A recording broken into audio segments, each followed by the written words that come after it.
ओम नमो भगवते वासुदेवाय। नारायणं नमस्कृत्य नरं चैव नरोत्तमं देवीं सरस्वतीं व्यासं ततो जयामुदीरये। नष्टप्रायेषु बद्धेषु नित्यं भागवत सेवया भगवत्युत्तमश्लोके भवति नैष्टिकी।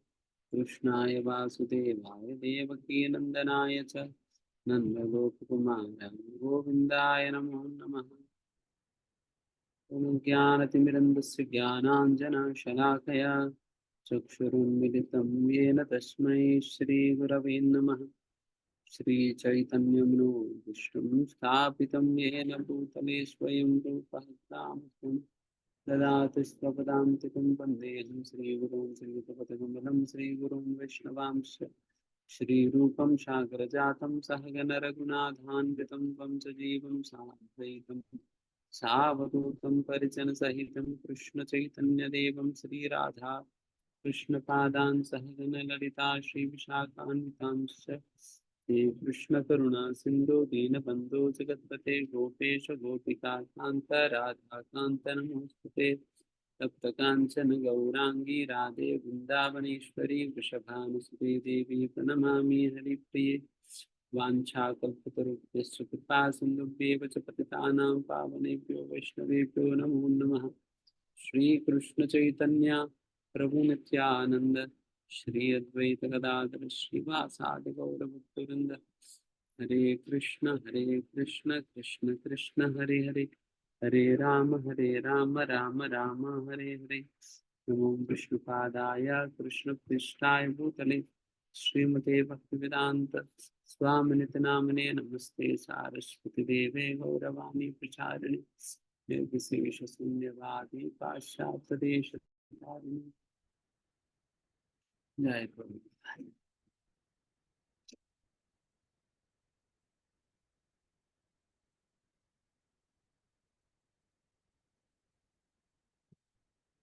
गोविंदा।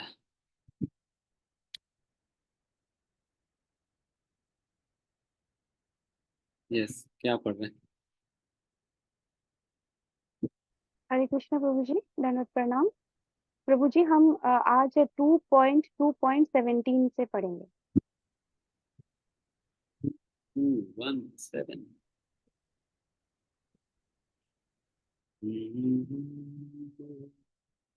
हरे कृष्ण कृष्ण कृष्ण हरे राम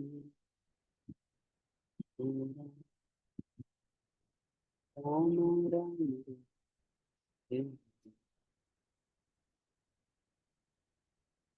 हरे कृष्ण कृष्ण।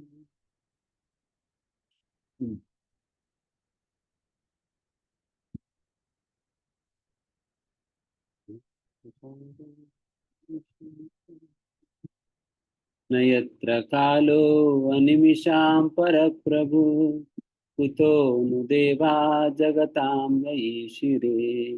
न यत्र सत्त्वं न रजस्तमश्च न वै विकारो न महां प्रधानम्। हरे कृष्ण। उस लब्धोपशांति की दिव्य अवस्था में विनाशकारी काल की सर्वोपरिता नहीं रह पाती। जो काल उन देवताओं का भी नियामक है जिन्हें संसारी प्राणियों के ऊपर शासन करने की शक्ति प्रदान की गई है, तो फिर स्वयं देवताओं के विषय में तो कहना ही क्या। इस अवस्था में न तो भौतिक सत्वगुण, रजोगुण या तमोगुण रहते हैं, ना ही मिथ्या अहंकार, ना भौतिक कारण सागर अथवा न भौतिक प्रकृति ही रह पाती है। प्रभु जी तात्पर्य पढ़ना है जी। तात्पर्य: विनाशकारी काल जो भूत, वर्तमान तथा भविष्य के रूप में व्यक्त होकर स्वर्गीय देवताओं को भी नियंत्रित करता है, वो आध्यात्मिक धरातल पर अपना प्रभाव नहीं दिखा पाता। काल का प्रभाव जन्म, मृत्यु, जरा तथा व्याधि के लक्षणों के रूप में प्रकट होता है और भौतिक अवस्था के ये चारों नियम भौतिक ब्रह्मांड के किसी भी भाग में ब्रह्मलोक लोक तक भी जहाँ निवासियों की आयु अत्यधिक है सर्वत्र पाए जाते हैं। दुर्जय काल ब्रह्मा तक की मृत्यु का कारण बनता है, तो इंद्र, चंद्र, सूर्य, वायु तथा वरुण जैसे अन्य देवताओं के विषय में क्या कहा जाए। विभिन्न देवताओं द्वारा संसारी प्राणियों पर निक्षिप्त ज्योतिष प्रभाव भी स्पष्ट रूप से अनुपस्थित रहता है। भौतिक जगत में सारे जीव आसुरी प्रभाव से भयभीत रहते हैं, किंतु दिव्य पद पर स्थित भक्त को ऐसा भय नहीं रहता। सारे जीव प्रकृति के विभिन्न गुणों के प्रभाव से विभिन्न रूपों तथा आकारों से अपने अपने भौतिक शरीर को बदलते रहते हैं, लेकिन दिव्य अवस्था में भक्त गुणातीत होता है, अर्थात भौतिक सतो, रजो तथा तमो गुणों से परे होता है। इस प्रकार मैं जहां तक जा सकता हूँ उसका स्वामी हूँ, ऐसा मिथ्या अहंकार वहां नहीं उठ पाता। भौतिक जगत में मैं प्रकृति के ऊपर प्रभुत्व जताने का मिथ्या अहंकार प्रज्वलित अग्नि में पतंगों के गिरने के समान है। पतंगा अग्नि के दीप्तिमान सौंदर्य पर मोहित होता है, किंतु जब वो इसका भोग करने चलता है तो अग्नि उसे जलाकर राख कर देती है। दिव्य स्थिति में जीव की चेतना शुद्ध रहती है, अतः प्रकृति पर प्रभुता जताने का उसमें मिथ्या अहंकार नहीं रहता। इसके विपरीत उसकी शुद्ध चेतना उसे परमेश्वर की शरण में जाने हेतु निर्देशित करती है, जैसा कि श्रीमद् भगवद गीता 7.19 में कहा गया है, वासुदेवः सर्वमिति स महात्मा सुदुर्लभः। इससे संकेत मिलता है कि दिव्य स्थिति में न तो भौतिक सृष्टि रहती है, न ही भौतिक प्रकृति के लिए कोई कारण सागर रहता है। उपयुक्त परिस्थिति दिव्य धरातल पर वास्तविक है, किंतु यह अध्यात्मवादी की परम चेतना की उच्च अवस्था में वास्तविक रूप से प्रकट होती है। ऐसे अध्यात्मवादी दो प्रकार के होते हैं, निर्विशेषवादी तथा भक्त। निर्विशेषवादियों का परम लक्ष्य या गंतव्य रहता है परव्योम की ब्रह्म ज्योति, किंतु भक्तों का अंतिम लक्ष्य रहता है वैकुंठ के ग्रह। भक्तों को उपयुक्त स्थिति का अनुभव श्री भगवान की दिव्य प्रेममयी सेवा के लिए सक्रिय होने हेतु दिव्य रूप पाकर होता है, लेकिन निर्विशेषवादी श्री भगवान की संगति की उपेक्षा करने के कारण आध्यात्मिक कार्यकलापों के लिए आध्यात्मिक शरीर विकसित नहीं कर पाता, अपितु पूर्ण पुरुषोत्तम भगवान की ब्रह्म ज्योति में आध्यात्मिक स्फुलिंग के रूप में विलीन होकर रहता है। श्री भगवान पूर्णतः शाश्वतता, आनंद तथा ज्ञान के रूप में, जबकि निराकार ब्रह्म ज्योति केवल शाश्वत तथा ज्ञानमय है। वैकुंठ ग्रह भी शाश्वतता, आनंद तथा ज्ञान के रूप में है। अतएव श्री भगवान के वे भक्त जिन्हें श्री भगवान के धाम में प्रवेश दिया जाता है, वे भी शाश्वत, ज्ञानमय तथा आनंदमय शरीर प्राप्त करते हैं। इस तरह उनमें परस्पर कोई अंतर नहीं रहता। श्री भगवान के धाम, नाम, यश, पार्षद आदि एक ही दिव्य गुण वाले होते हैं, और ये दिव्य गुण भौतिक जगत से किस प्रकार भिन्न होता है इसकी व्याख्या इस श्लोक में की गई है। श्रीमद् भगवद गीता में भगवान श्री कृष्ण ने तीन प्रमुख विषयों कर्म योग, ज्ञान योग तथा भक्ति योग का वर्णन किया है, किंतु इनमें से केवल भक्ति योग द्वारा ही मनुष्य वैकुंठ लोक पहुंच सकता है। अन्य दो विषय वैकुंठ लोक पहुंचाने में अक्षम रहते हैं, भले ही वे ब्रह्म ज्योति तक सुगमता से पहुंच सकते हैं, जैसा कि ऊपर वर्णन किया गया है। हरे कृष्णा।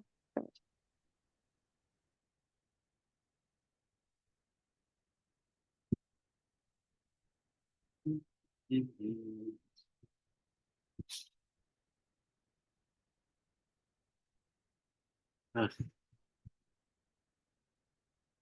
yes.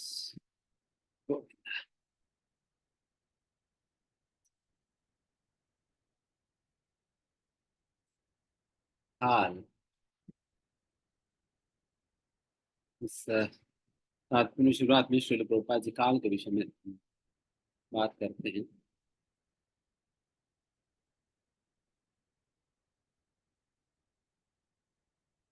जैसा गीता में भगवान अपना परिचय जब अर्जुन विश्वरूप के दर्शन करने के उपरांत अर्जुन भगवान श्री कृष्ण से मतलब विश्व रूप से ही जो कृष्ण ही जो अपना विश्व रूप प्रदर्शन कर रहे हैं, तो उनसे अर्जुन पूछते हैं कि आप कौन हो और आपकी क्या उद्देश्य है। ये दो प्रश्न अर्जुन उनसे पूछते हैं।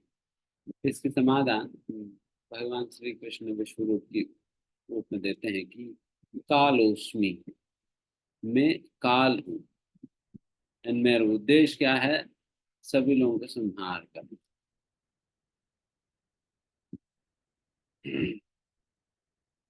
भगवान he is the destroyer of all destroyers, supreme destroyer. विनाश करने वालों में भी सर्वश्रेष्ठ है, बिकॉज हर चीज में तो भगवान श्रेष्ठ है ही। विनाश करना भी है तो भगवान ही फर्स्ट आएंगे, सृष्टि भी करना है भगवान ही फर्स्ट आएंगे, और या विनाश भी करना है भगवान फर्स्ट। भगवान किसी भी चीज में देखा जाए भगवान फर्स्ट ही है।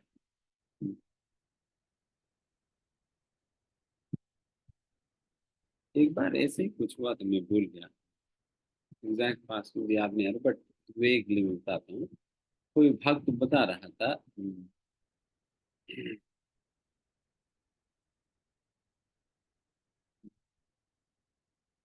प्रभुपाद जी से ही कह रहा था कि मतलब मैं बहुत बड़ा रास्केल हूँ, ऐसा हूँ वैसा हूँ करके वो कह रहा था।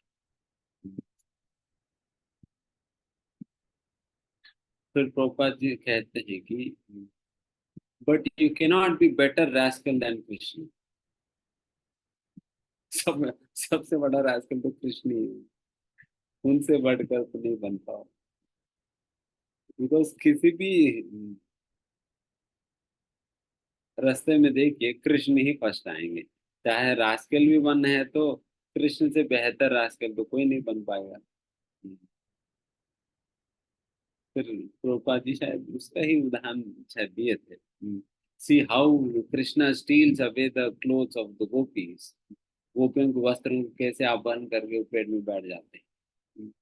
तो वैसे रास्कल, तो उस प्रकार से अगर डिस्ट्रॉयर्स में भी देखा जाए बेस्ट तो कृष्ण ही है। तो इसलिए काल है उसमें। एंड फिर उसमें ये भी समझाते बताते हैं कि जैसे तात्पर्य समझा रहे हैं, काल का प्रभाव केवल इस भौतिक सृष्टि तक ही सीमित है। काल का प्रभाव ये आध्यात्मिक सृष्टि में नहीं होता है। काल अपना प्रभाव इस भौतिक सृष्टि के अंतर्गत कैसे दिखाती है, किन लक्षणों से हम समझ सकते हैं कि काल के प्रभाव इस भौतिक सृष्टि में हो रहे हैं करके, ये हम समझ सकते हैं by the six by birth, death, disease and old age. जन्म, मृत्यु, जरा, व्याधि की जो परिणाम हमें झेलना होता है, इ- या हमें ही नहीं किसी भी जीव को जो झेलना होता है, इन्हीं परिवर्तनों के आधार पर हम समझ सकते हैं कि काल के प्रभाव हमारे ऊपर या इस भौतिक सृष्टि पे पड़ रहे हैं करके।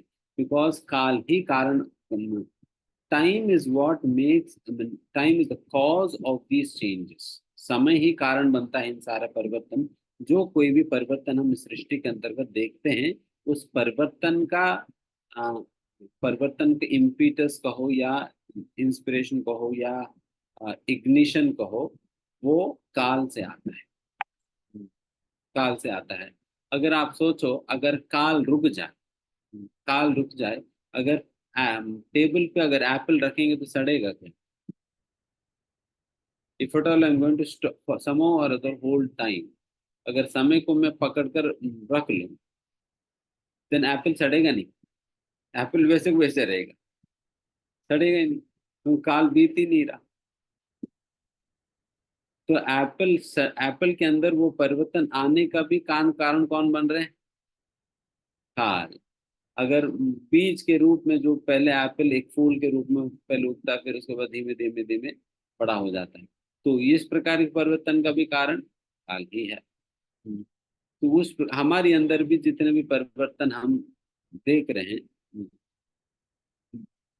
जन्म से लेकर मृत्यु तक, ये सारे परिवर्तनों का कारण भी काल ही बनता है। तो काल की वजह से ही ये सारा परिवर्तन इत्यादि जो हम जगत के अंतर्गत देख रहे हैं ये संभव है। इस सारा परिवर्तन संभव होता है। एंड ये सार इस whereas आध्यात्मिक सृष्टि में काल के प्रभाव नहीं है। काल की प्रभाव नहीं होने के कारण वहां पर ना तो जन्म है, ना तो मृत्यु है, ना तो जरा है, मतलब बुढ़ापा है, ना तो व्याधि। जन्म मृत्यु जरा व्याधि वहां पर नहीं है, बिकॉज वहां पर एस्पेक्ट ऑफ टाइम ही नहीं है। इसलिए ब्रह्म संहिता के अंतर्गत आध्यात्मिक जगत के विषय में वर्णन करते हुए इस प्रकार से कहते हैं, श्रेय कांता कांता परम पुरुष कल्पतरो धूमा भूमिर्चिंतामणि गणमयी तोयमृतम कथा गानम नाट्यम गमनमपि वंशी प्रिय सखी चिदानंदम ज्योतिर तदपि आस्वादुमिच्छ न यत्र व्रजति नहीं स यत्रापि समयः। जहां पर एक क्षण भी बीतता नहीं है वैसा जगत है भगवत। सयत्र क्षीराब्धि श्रवती, जहां पर दूध का सागर बहता है। दूध का सागर बहता है, जैसे यहाँ पर नमक की पानी बहता है समुद्र में, वहां पर दूध का सागर। एंड भगवत धाम वैसा स्थान है जहां पर समय एक क्षण भी बीतता नहीं। सयत्रापि समय व्रजति नहीं मतलब it does not pass away, वो बीतता नहीं। तो उस प्रकार के स्थान है भगवत धाम जहां पर समय बीतता ही नहीं। इसलिए अगर समय की प्रभाव से अपने आप को बचाना चाहते हो, देन भगवत धाम वापस कर, वहां पर समय के प्रभाव नहीं। काल काल नहीं होगा, बिकॉज काल के रूप में सभी लोगों को खा जाएंगे। काल के रूप में सभी लोगों को खा जाएंगे। एंड वैसा जो सभी को खाने वाला काल, ये काल का अस्तित्व ही नहीं होगा भगवत। इसलिए वहां पर सब कोई बच सकता है। तो इस प्रकार से वहां का वर्णन करते हैं। And, अभी प्रश्न ये उठता है फिर, तो अगर काल नहीं है तो आप सोचो, काल नहीं है तो वहां पर चीजें कैसे चलती होगी। मैं कई बार सोचता हूँ, बहुत चिंतन के परे है। समय ना हो तो हम जनरली बातों बातों में हम कहते हैं कि कल मैंने ऐसा किया करके, अभी क्या कहें। कल करके है ही नहीं। सब कुछ जो कुछ भी हो रहा है प्रेजेंट टेंस ही हो रहे हैं। और मैं कल ले आऊंगा करके भी नहीं कह सकता हूँ, बिकॉज फ्यूचर भी नहीं। जो भी चल रहा है प्रेजेंट ही चल रहा। तो वहाँ लोग कैसे बात करते हैं, कैसे चीजें चलती है, पता नहीं, वहां जाने के बाद ही पता चले।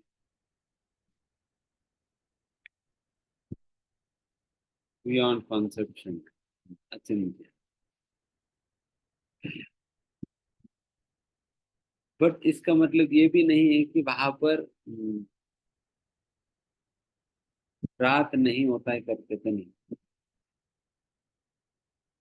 जब भगवान की लीलाओं के लिए रात्रि की समय की जरूरत पड़ता है, भगवान की इच्छा मात्र से रात्रि हो जाती है। क्योंकि रात्रि का भी अपना एक मजा है। पूरा दिन ही दिन रहे तो फिर क्या मजा। कभी रात होगा, कभी दिन होगा। दिन फिर रात्रि का अपना मजा, दिन की अपनी मजा। तो भगवान तो सारे ही मजा लेंगे। तो फिर जब भगवान को रात्रि हो जाएगी, जब दिन चले दिन।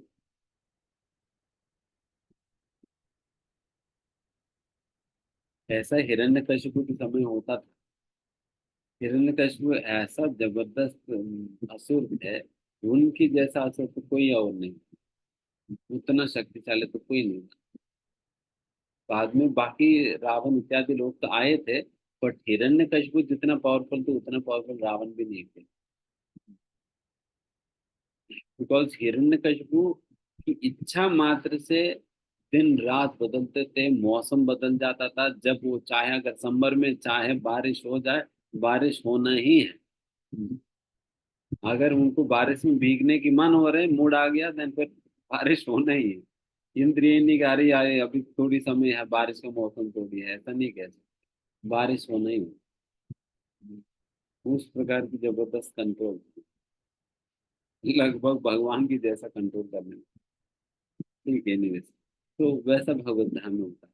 तो भगवत धाम विष्णु जैसे आप बता रहे हैं,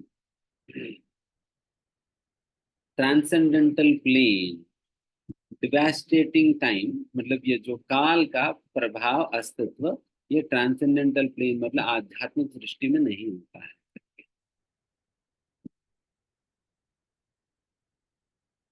इसलिए वहां पर पास्ट, प्रेजेंट, फ्यूचर, इस प्रकार से तीन काल नहीं हुए।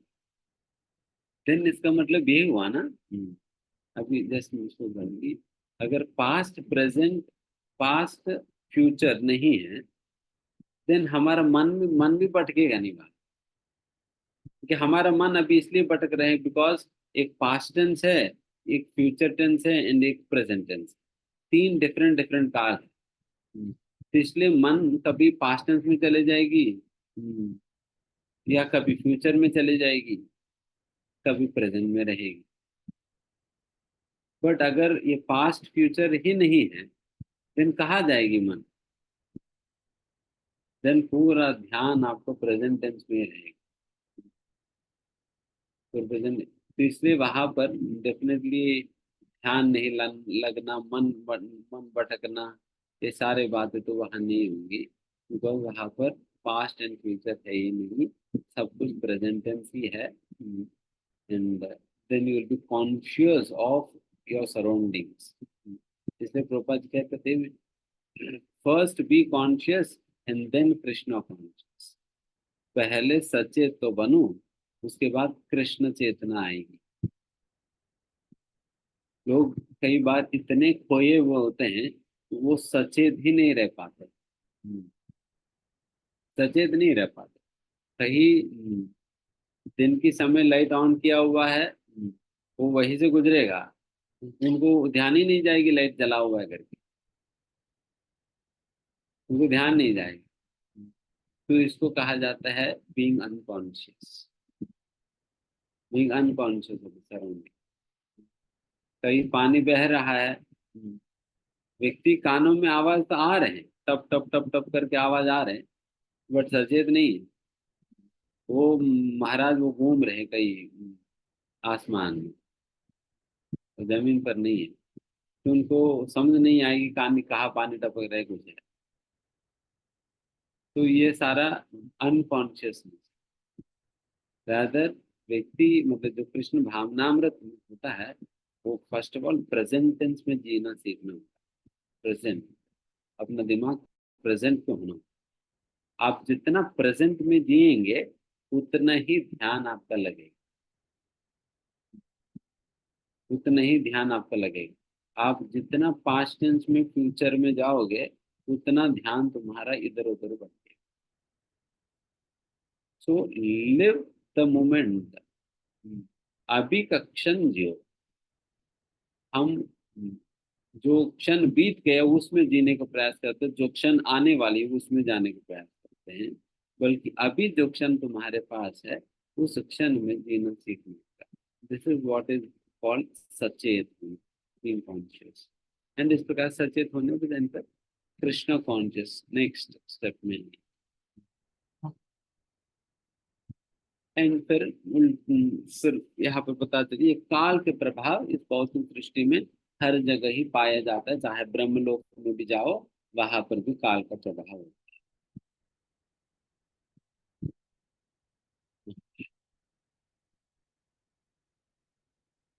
यहाँ पर ये भी बताइए कि जैसे कई लोग डरते हैं शनि के प्रभाव से। तो जी एक बार शनि पकड़ लिया, 7 साल तक छोड़ेगी नहीं। हम्म, आप लोगों ने सुना होगा, वो ज्योतिष वगैरह जो दिखाते हैं, वो स्पेशली ढूंढते हो 7 साल वाला शनि कब से शुरू हो रहा है, कब खत्म हो जाएगा। हम्म, कब खत्म हो जाएगी।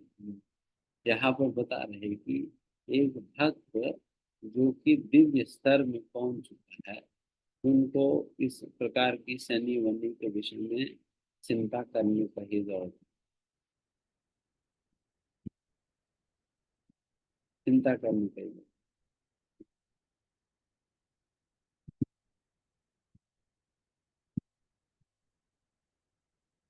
एक बार शायद एस्ट्रोलॉजी के विषय में भी कुछ कोई कभी कभी पढ़े हुए तो भी उसमें प्रोपा जी कहते हैं कि किस प्रकार से भक्ति करने पे how all the astronomical planets fall in place in the service of the devotee, the simply service to Guru। तो इस प्रकार से इसलिए हम उस बात का भी कोई चिंता करने की जरूरत नहीं है कि शनि पकड़ेगा या क्या हो जाएगी क्या नहीं हो जाएगी, उन सारा चिंता करने की जरूरत नहीं। हम बस अपना भक्ति ध्यान से करें, बाकी सब कुछ कृष्ण संभालेंगे, बाकी सब कुछ कृष्ण संभालेंगे। कृष्ण शनिदेव को पाठ पढ़ा लें, आपको चिंता करने की जरूरत नहीं। क्या रे शनिदेव आकर क्या कर देगा, वो शुक्र, तो शुक्र पता नहीं शुक्र का क्या होगा। ये शुक्र महादश हो, शुक्र महादश लोग चाहते हैं कि वो दशा आए उनके जीवन में, दशा आए। कई बार ये शनि वाला चीज जो है वो माँ के पेट में ही निकल जाता है, तब 7 साल वाला 7 महीने में निकल जाता है। और वैसे ही कई बार ये शुक्र महादश जो है वो भी पेट में निकल जाता है। दिन फिर लोग रोते आ रहे शुक्र महादश पेट में ही निकल गए, बाहर आने के बाद आना चाहिए। बट इन सारा चीजों के विषय में बिल्कुल भक्तों को कोई सोचने की जरूरत नहीं। उनको केवल अपना साधना ध्यान पूर्वक करे, ठीक है, ये पर्याप्त। तो यहाँ पर कितना क्लियरली बता रहे हैं ना, इसका सारा चिंता ही करने की जरूरत। In material existence, the divinities are afraid of satanic influence, but for a devotee on the transcendent, there is no such fear at all। कोई भय नहीं सारे। फिर उसके उपरांत ये इम्पोर्टेंट बात पर चर्चा करते हैं कि जो अहंकार है, अहंकार को प्रभुपाद जी क्या कह रहे हैं, I am the lord of all that I serve, मैं स्वामी हूँ। ये स्वामी की जो भावना है, यही झूठा अहंकार है, यही झूठा अहंकार, ये जो स्वामित्व की भावना, कहीं पर भी ये स्वामित्व की भावना जो है किसी भी स्तर पे, ये झूठा अहंकार है।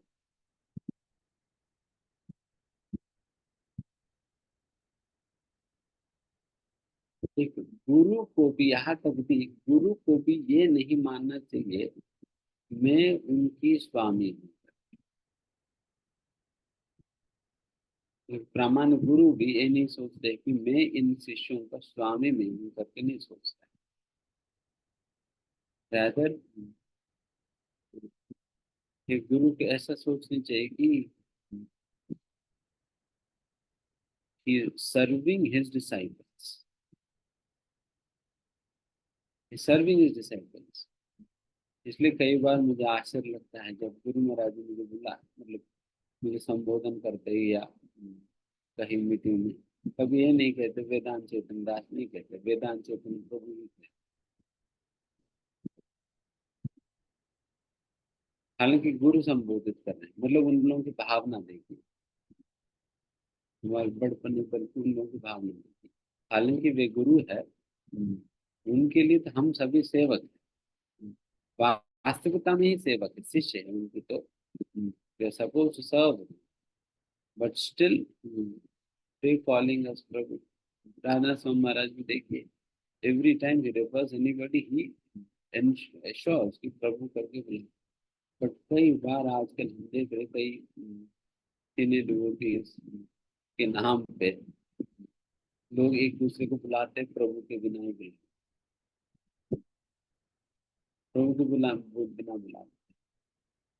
तो ये तो गलत प्रकार के संबोधन, this is the wrong mode, गलत प्रकार। जब आप सोचे गुरु महाराज जी जैसा व्यक्ति, गुरुजन जब इस प्रकार से बुला रहे बोल रहे, देन फिर बाकी और कौन सा बड़ा बात इन लोगों का ना। इसलिए कभी ऐसा कॉम्प्रोमाइज नहीं करनी चाहिए। कभी भी हम जब आपस में बात करते, किसी माता जी को बुलाते हैं, हमें डेफिनेटली माता जी शब्द जोड़ नहीं चाहिए। जब प्रभु लोगों को बुलाते हैं, प्रभु शब्द जोड़ नहीं चाहिए। कभी एक वचन से नहीं बोलना, चाहे वो आपसे कितना जूनियर भी क्यों ना हो, कैसे भी क्यों ना हो, हमेशा इन शब्दों को हमें, ये प्रोपा जी ने सिखाया हुआ है, सिखाया हुआ है। तो इसलिए हम इनसे सदाचार को पालन करनी चाहिए। बिकॉज ये जो, बिकॉज यही तो अहंकार है, यही तो अहंकार है। आई एम द मास्टर, मैं स्वामी हूँ। इस स्वामित्व की भावना ही तो अहंकार है, उसी को तो छोड़ना है।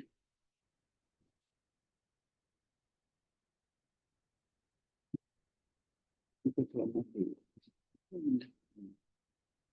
इसी के विषय में प्रभुपाद जी कहते हैं, इस भौतिक सृष्टि के अंतर्गत हर कोई हर किसी के ऊपर स्वामित्व जमाने का ही प्रयास करता है। एंड वो एग्जैक्टली उसी प्रकार से है, जैसा कि एक मौत जो होता है वो अग्नि के ऊपर कूदने का प्रयास करती है, एग्जैक्टली उसी प्रकार से एक जीव इस भौतिक सृष्टि पे स्वामित्व जमाने का प्रयास करता है। एंड जैसा एक मौत अग्नि में कूदने का प्रयास करती है, अग्नि से आकर्षित होकर अग्नि के पास जाती है, तो फिर क्या होता है, वही अग्नि उस मौत को जलाकर राख देती है। उसी प्रकार से जो भी स्वामी की भावना का नजदीक जाता है, उस स्वामित्व की ये जो भावना, ये जो अहंकार ही उस व्यक्ति को जलाती, उस व्यक्ति को जलाती। तो इसलिए यहाँ पर प्रभुपाद जी वो मौत वाला एग्जाम्पल देकर समझा रहे हैं कि ये गलत।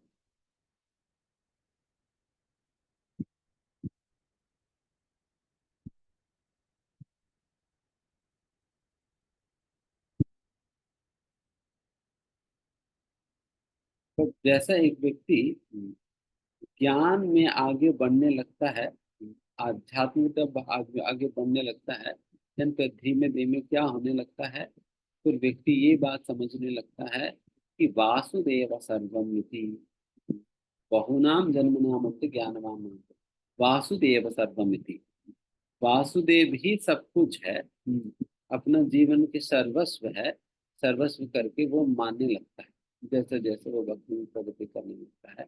एंड जो व्यक्ति वासुदेव ही सब कुछ है करके पहचान पा रहे हैं, देन फिर वो इस प्रकार के अहंकार से मुक्त हो पाएगा, इस प्रकार के अहंकार से मुक्त हो पाएगा कि मैं स्वामी हूँ करके, जो स्वामित्व भावना से मुक्त हो पाएगा। वो समझेगा कि असलियत में तो स्वामी तो कृष्ण है, मैं तो नौकर हूँ, मैं तो सेवक हूँ, कृष्ण है स्वामी।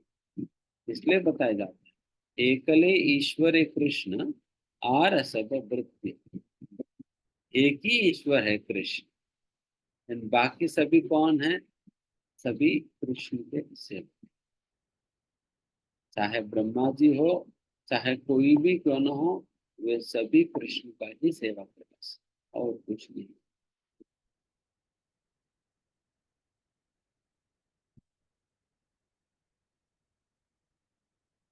क्योंकि इस प्रकार से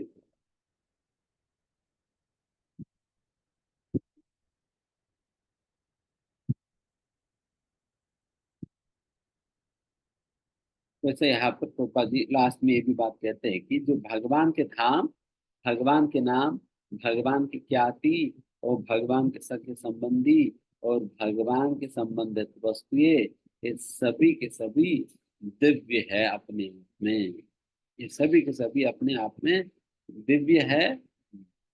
एंड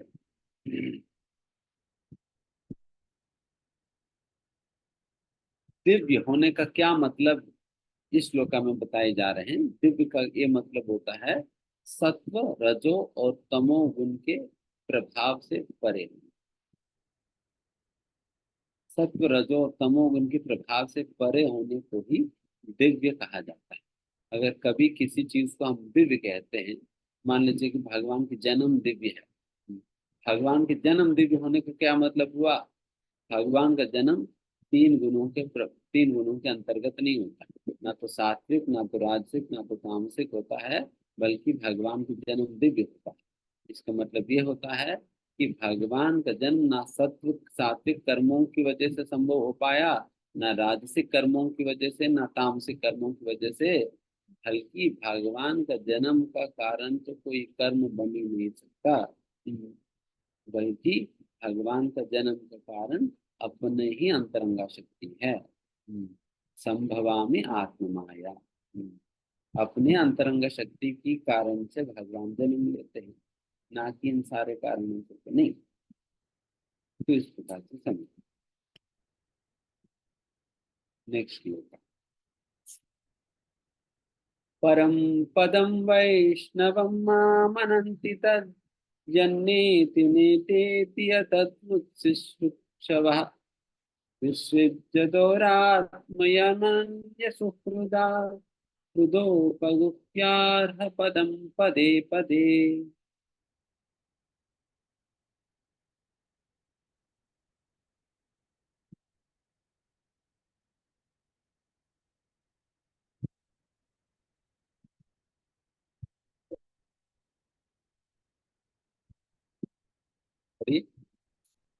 अनम्यूट नहीं करता। हरे कृष्ण हरे प्रभु। हरे कृष्णा प्रभु जी, दंडवत प्रणाम। आवाज आ रही है प्रभु जी? हाँ। योगी जन ईश्वर विहीन प्रत्येक वस्तु से बचना चाहते हैं, क्योंकि उन्हें उस परम स्थिति का पता है जिसमें प्रत्येक वस्तु भगवान से विष्णु से संबंधित है। अतएव वो परम भक्त जो कि श्री भगवान से पूर्ण एक ऐक्य रहता रखता है, जटिलताएं उत्पन्न नहीं करता, अपितु श्री भगवान के चरण कमलों को हृदय में धारण करके उनकी प्रत्येक क्षण पूजा करता है। तात्पर्य। श्रीमद् भगवद गीता में मद्धाम अर्थात मेरा धाम का कई बार उल्लेख किया गया है और पूर्ण पुरुषोत्तम भगवान श्री कृष्ण के अनुसार परव्योम असीम है, जिसमें स्थित ग्रह वैकुंठ या श्री भगवान के धाम कहलाते हैं।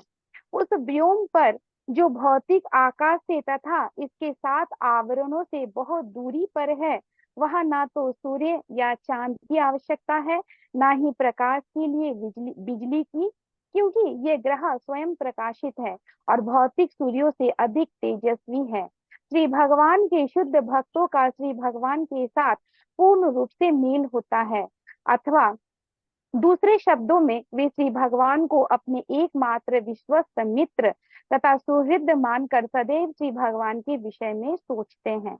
वे ब्रह्मांड के स्वामी ब्रह्मा सहित सारे संसारी प्राणियों की कोई चिंता नहीं करते, केवल उन्हें ही निश्चित रूप से वैकुंठ ग्रहों के विषय में स्पष्ट दृष्टि या धारणा हो सकती है। ऐसे शुद्ध भक्त परमेश्वर के परिपूर्ण निर्देशन में रहकर दिव्य ज्ञान की किसी कृत्रिम चिंता में नहीं पड़ते और ना ही वे ब्रह्म क्या है, माया क्या है, इसकी व्याख्या में समय गवाते हैं। वे न तो स्वयं को श्री भगवान के साथ झूठा तदाकार हुआ मानते हैं, न यह तर्क करते हैं कि ईश्वर का अलग से अस्तित्व नहीं है, या कि ईश्वर है ही नहीं, या जीव ही ईश्वर है, या जब ईश्वर अवतरित होते हैं तब वे भौतिक शरीर धारण करते हैं। न ही वे किसी अस्पष्ट चिंतन सिद्धांत से चिंतित रहते हैं जो वास्तव में दिव्य ज्ञान के मार्ग में कई प्रकार से अवरोधक होते हैं। निर्विशेषवादी या अभक्त वर्ग के अतिरिक्त ऐसे भी वर्ग हैं जो अपने आप को भगवत भक्त कहते हैं, किंतु अपने हृदय में मोक्ष की भावना छिपाए रखकर निर्विशेष ब्रह्म से तदाकार होना चाहते हैं। वे खुले व्यभिचार द्वारा भगवान का अपना गलत मार्ग निकाल लेते हैं, भक्ति का अपना गलत गलत मार्ग निकाल लेते हैं और दूसरे ऐसे लोगों को भी मार्गच्युत करते हैं जो नीरे मूर्ख या उन्हीं के समान व्यभिचारी होते हैं। श्रील विश्वनाथ चक्रवर्ती ठाकुर के अनुसार ये सारे अभक्त तथा व्यभिचारी महात्माओं के वेश में दुरात्मा होते हैं। ऐसे अभक्त तथा लंपट इस श्लोक में श्रील सुखदेव गोस्वामी द्वारा अध्यात्मवादियों की सूची से विलग कर दिए गए हैं। इस तरह वैकुंठ लोक वास्तव में श्रेष्ठतम आवास स्थान है, जिन्हें परम पदम कहा जाता है। निर्विशेष ब्रह्म ज्योति भी परम पदम कहलाती है, क्योंकि सूर्य की किरणों के ही समान इस वैकुंठ लोक की किरणें हैं। श्रीमद् भगवद गीता 14.27 में स्पष्ट कहा गया है कि निर्विशेष ब्रह्म ज्योति श्री भगवान के शरीर पर आधारित रहती है, और चूंकि प्रत्येक वस्तु प्रत्यक्ष तथा अप्रत्यक्ष रूप से ब्रह्म ज्योति पर निर्भर रहती है, अतएव प्रत्येक वस्तु श्री भगवान से उत्पन्न होती है, उन्हीं पर आश्रित रहती है और प्रलय के पश्चात उन्हीं में विलीन हो जाती है। अतएव उनसे कोई भी वस्तु स्वतंत्र नहीं है। श्री भगवान का शुद्ध भक्त अपना समय अब्रह्म एवं ब्रह्म में अंतर करने में नहीं गवाता, क्योंकि वह अच्छी तरह जानता है कि परब्रह्म अपनी ब्रह्म शक्ति से हर वस्तु में गूंथे हुए हैं। इस तरह भक्त प्रत्येक वस्तु को श्री भगवान की संपत्ति के रूप में देखता है। भक्त हर वस्तु का उपयोग उन्हीं की सेवा में करना चाहता है, और वह प्रकृति पर अपना अनुचित प्रभुता जता करके किसी प्रकार की जटिलता उत्पन्न नहीं करता। वो इतना आज्ञाकारी होता है कि वो अपने आप को तथा हर वस्तु को श्री भगवान की दिव्य प्रेममयी सेवा में लगाता है। भक्त हर वस्तु में श्री भगवान का दर्शन करता है और श्री भगवान में हर वस्तु को देखता है। दुरात्मा द्वारा उत्पन्न किया गया उत्पात उसकी इस धारणा के कारण उपजता है कि श्री भगवान का दिव्य रूप कभी कभी भौतिक होता है। हरे कृष्णा।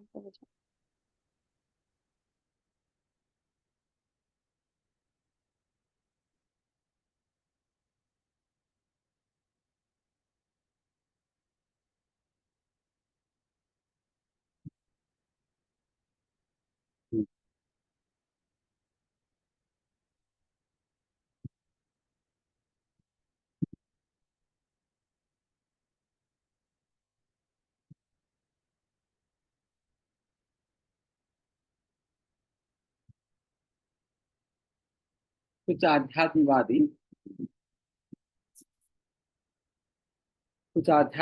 उन सारे चीजों से बचने का प्रयास करते हैं जो कि भगवान, वो व्यत्यास करते हैं ब्राह्मण और जो ब्राह्मण नहीं है, सत असत में, जड़ सत असत में वो व्यत्यास करते हैं। जो ब्राह्मण है जो ब्राह्मण नहीं है उसमें व्यत्यास करेंगे।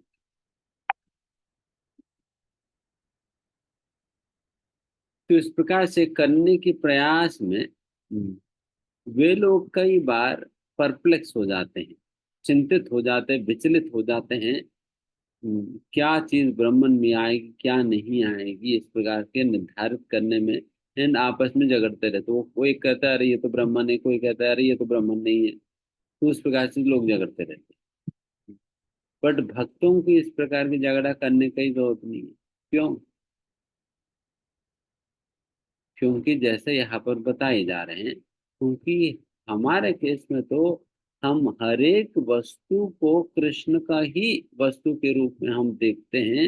एंड कृष्ण का ही संबंधित वस्तु के रूप में देखने का क्या मतलब होता है, प्रभुपाद जी बता रहे हैं कि जब हम किसी वस्तु को कृष्ण के संबंधित वस्तु के रूप में देखते हैं तो कृष्ण की सेवा में उस वस्तु का प्रयोग करते हैं। अगर कार आपकी है देन कार में किसको जाना चाहिए? आपको जाना चाहिए ना। हम्म, उसी प्रकार से अगर कृष्ण की है वस्तु देन कृष्ण की सेवा में उपयोग करनी चाहिए। तो उस प्रकार के अंडरस्टैंडिंग के साथ हम वस्तुओं के साथ डील करते हैं। इसलिए वस्तुओं से हम भ्रमित नहीं होते, क्योंकि हम हर एक वस्तु को भगवान श्री कृष्ण का ही संपत्ति के रूप में हम देखते हैं। वेराज उन लोगों को कुछ वस्तुओं से बचना होता है, कुछ वस्तुओं से स्वीकार करना होता है।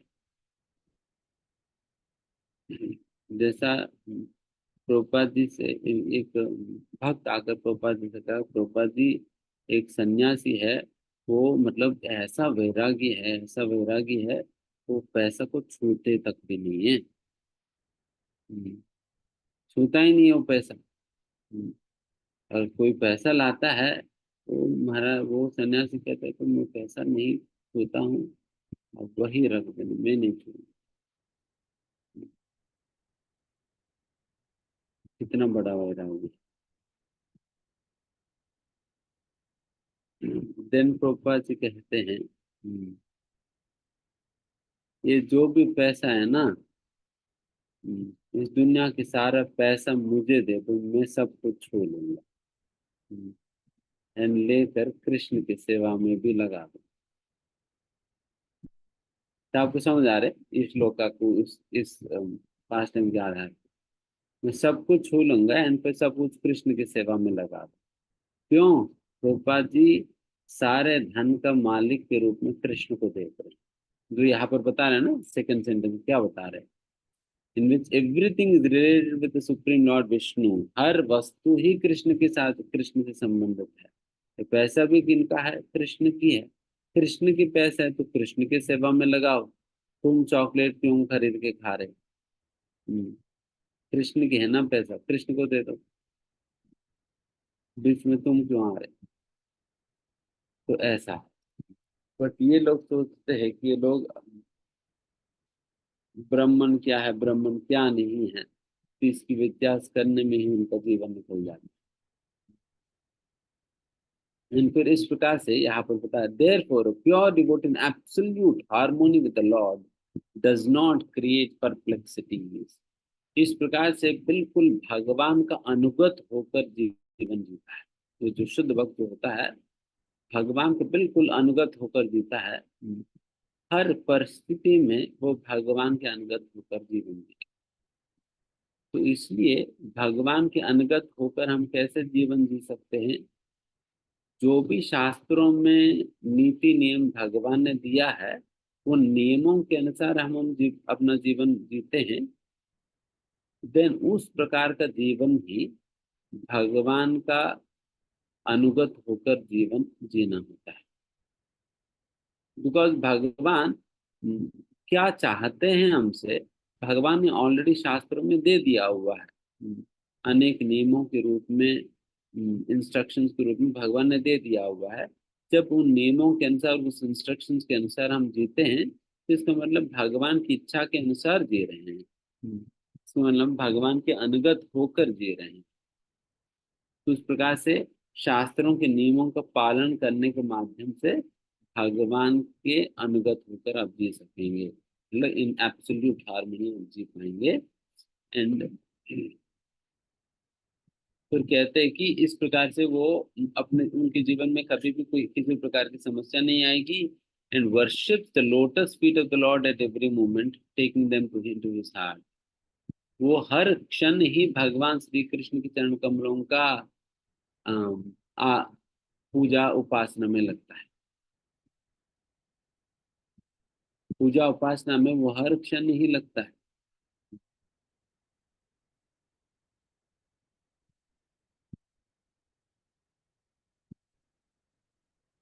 वो कभी भी कोई क्षण बेकार जाने नहीं देगा। rather he engages every moment in Krishna service because he understands कि हर वस्तु भगवान श्री कृष्ण की है। लेकिन फिर हर समय ही कोई ना कोई वस्तु भगवान श्री कृष्ण की सेवा में लगाने में वो व्यस्त रहेगा।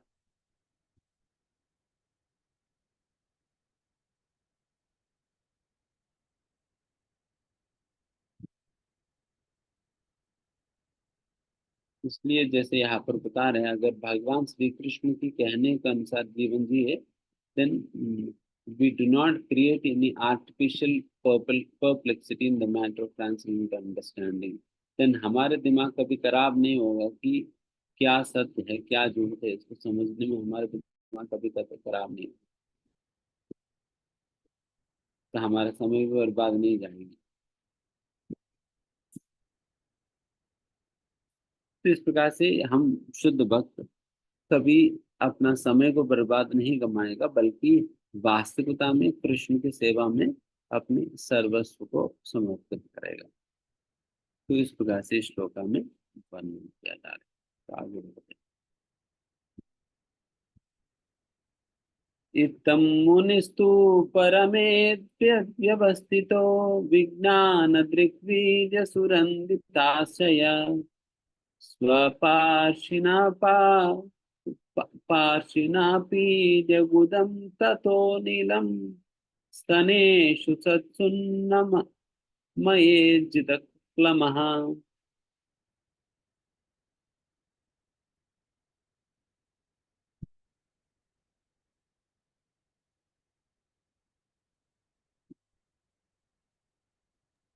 हरे कृष्ण गुरु जी। वैज्ञानिक ज्ञान के बल पर मनुष्य को परम अनुभूति में पूर्ण रूप से स्थिर हो जाना चाहिए और इस तरह समस्त भौतिक इच्छाओं का शमन करने में समर्थ हो जाना चाहिए। इसके पश्चात मनुष्य को वायु द्वार अर्थात गुदा को पांव की एड़ी से बंद करके तथा प्राण वायु को एक एक करके क्रमशः 6 प्रमुख स्थानों अर्थात चक्रों में एक एक करके ऊपर ले जाना चाहिए और तब भौतिक शरीर का त्याग कर देना चाहिए। तात्पर्य, ऐसे अनेक दुरात्मा है जो दावा करते हैं कि उन्हें ब्रह्म की अनुभूति हो चुकी है, लेकिन फिर भी वे भौतिक इच्छाओं को जीत पाने में असमर्थ रहते हैं। श्रीमद् भगवद गीता 18.54 में स्पष्ट बताया गया है कि पूर्ण रूप से स्वरूप सिद्ध आत्मा समस्त भौतिक इच्छाओं से पूरी तरह विलग रहता है। भौतिक इच्छाएं जीव के मिथ्या अहंकार पर आधारित होती है और ये उसके बचकाना तथा व्यर्थ के कार्यकलापों द्वारा प्रकृति के नियमों पर विजय पाने के रूप में तथा 5 तत्वों के संसाधनों पर प्रभुत्व जताने की इच्छा के रूप में प्रकट होती है।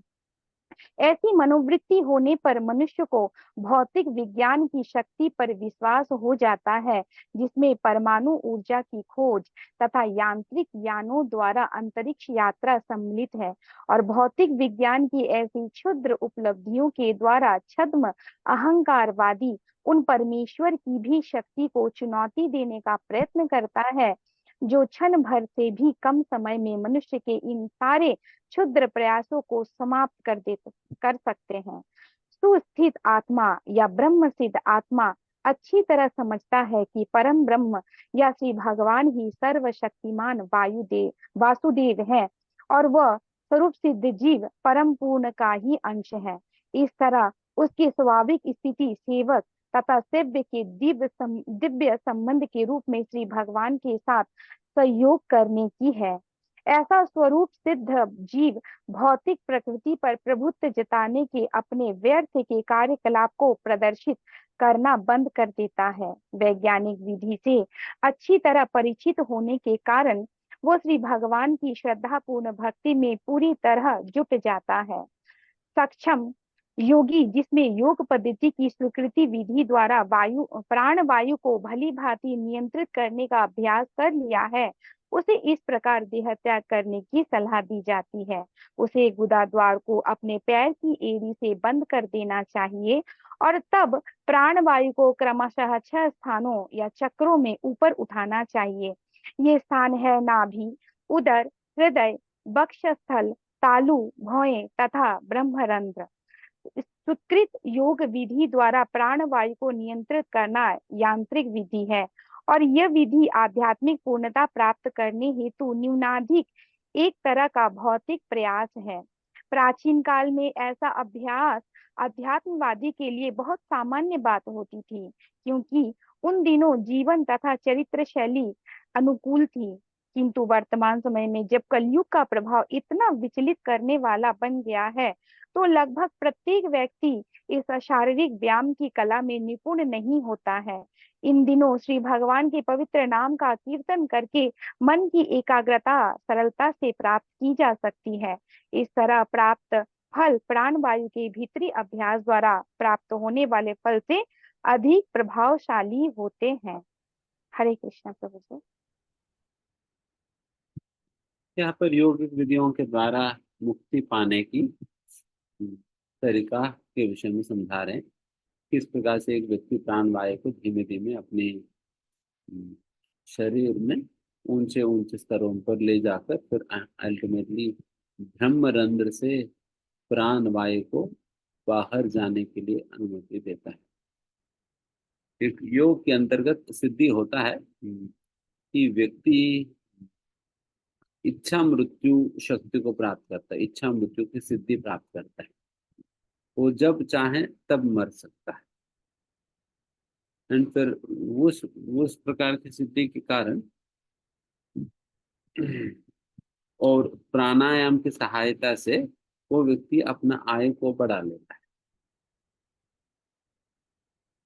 बिकॉज हमारी आयु वैसा गिना जाता है सांस के आधार पर।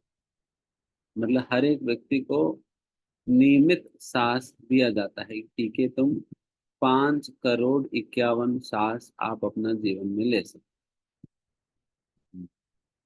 एंड ये 5 करोड़ 51 सांस जैसा खत्म हो जाएगी वैसे ही हमें मरना। एंड जो लोग मतलब जो लोग इस प्रकार से योगी लोग, वो क्या करते हैं कि प्राणायाम के अंतर्गत आपने देखा होगा कि बहुत लंबे लंबे सांस लेते हैं। तो इस प्रकार से वो अपना सांस की कक्षा कम कर देते हैं।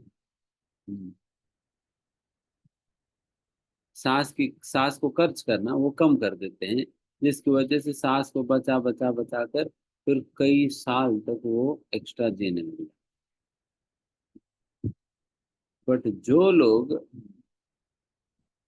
बहुत ज्यादा भौतिक जीवन में परिश्रम करते हैं, जैसा हम जब बहुत मेहनत करते तब क्या होता है, सांस फूल जाता है। तो बहुत तेजी से हम सांस लेने लगते हैं।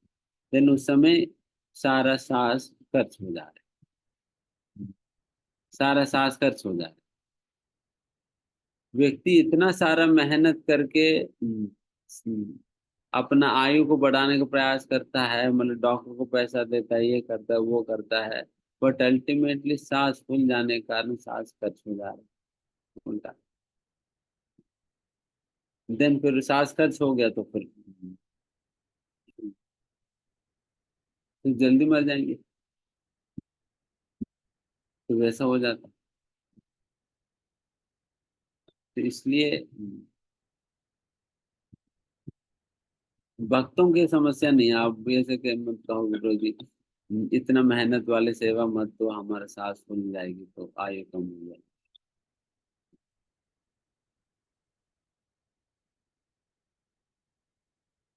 तो भक्तों को ऐसा सोचने की जरूरत नहीं है। बिकॉज हमें क्या डर है मरने से। और कृष्ण की सेवा करते करते अगर मर गया तो अच्छा ही तो है। तो इसलिए भक्तों को कोई डर नहीं है, कोई आयु आयु से कोई संबंध नहीं, कोई मतलब नहीं।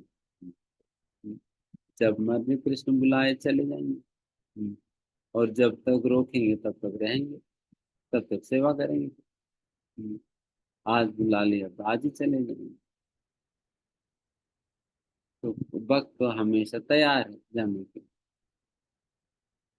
तो उस प्रकार से भक्त होता है। बट इन लोगों को तो फिर आपने सुना ही होगा, अपने पैर की एड़ी से गुदा द्वार को बंद करना, देन फिर धीमे धीमे प्राण वायु को ऊपर उठाना, ऊपर उठाते उठाते एक बार ट्राई करना चाहिए। कितना ऊपर आएगी देखिएगा। हम नहीं कर पाते। आज के समय पर तो मुश्किल ही पड़, हमसे हो ही नहीं पाता। हम तभी प्रोपर समझा ना, आज की मॉडर्न एज में सारा कुछ हो नहीं पाता है। इसलिए हमारे लिए तो बिल्कुल सबसे आसान तरीका दे दिया प्रोपा जी ने। नाचो, गाओ, प्रसाद खाओ और बहुत वापस जाओ। है ना। नाचना है, गाना है, खाना है, जाना है। बस इतना ही करना। तो नहीं है तो आसान तरीका प्रोपा जी और हमारे आचार्य गणों ने दे दिया हुआ है। इसलिए इसकी चिंता करने की जरूरत नहीं।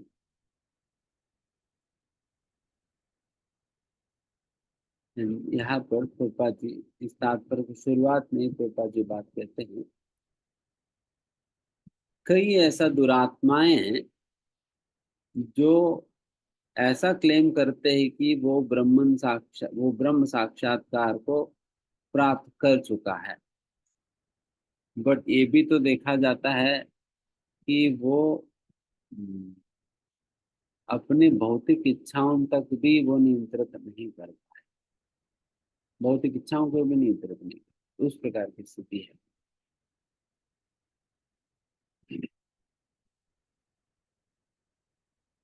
बिकॉज भागवत में एक जगह पर इस प्रकार से कहते हैं कि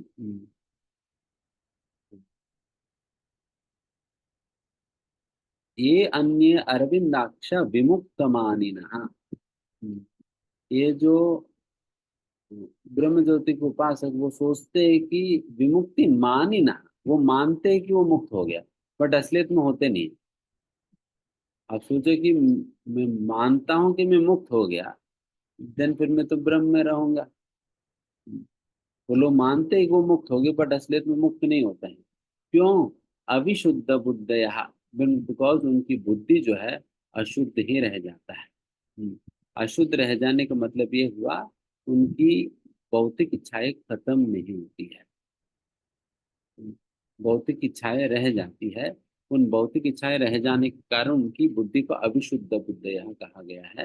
एंड उसके कारण वो कभी मुक्त ही नहीं हुआ, बट फिर भी वो अपने आप को मानता रहता है कि मैं मुक्त हो गया करके। इसलिए प्रभुपाद जी कहते हैं, इन लोगों को दुरात्मा कहते हैं Prabhupada, who have realize themselves as brahmana, they claim to be realize, वो मानते हैं कि वो इस प्रकार से साक्षात आत्म साक्षात्कार पा चुका है, बट ऐसा कुछ होता नहीं। ठीक है, तो इस प्रकार से इस श्लोका के साथ आज यहाँ सेशन समाप्त कर देते हैं। 20th श्लोका से अगली बार देखिए, किसी का कुछ प्रश्न है तो पूछ सकते हैं, अन्यथा हरे कृष्णा प्रभु जी, धन्यवाद। थैंक यू प्रभु जी, आपने बहुत सुंदर तरीके से हमें आज श्रीमद् भागवतम श्लोक बताया प्रभु, बहुत सुंदर एसोसिएशन की है, आपको बहुत बहुत धन्यवाद। तो अभी हम प्रश्न ले सकते हैं, डिवोटीज अपने हैंड रेस कर सकते हैं, तो मैं अनम्यूट करता हूँ। हरे कृष्णा वीरेंद्र प्रभु, मैं आपको अनम्यूट करता हूँ।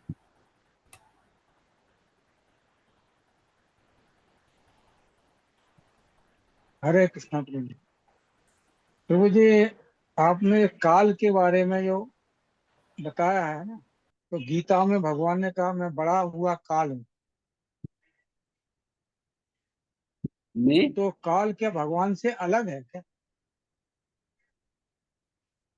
नहीं, काल ही भगवान ही काल है। काल भगवान के एक रूप है, भगवान का एक रूप है एक काल। इसलिए भगवान ने कहा ना, कालोस्मि, मैं काल हूं करके। उस काल रूप का भी दर्शन अर्जुन को होता है विश्व रूप के साथ साथ। जिस रूप में अर्जुन देखते हैं ना कि सारे योद्धा, चाहे कौरव पांडव सभी लोग भगवान की मुख में कूद रहे होते, भगवान के मुंह से अग्नि निकल रहा होता, ऐसा इस काल रूप ऐसा। अरे अरे,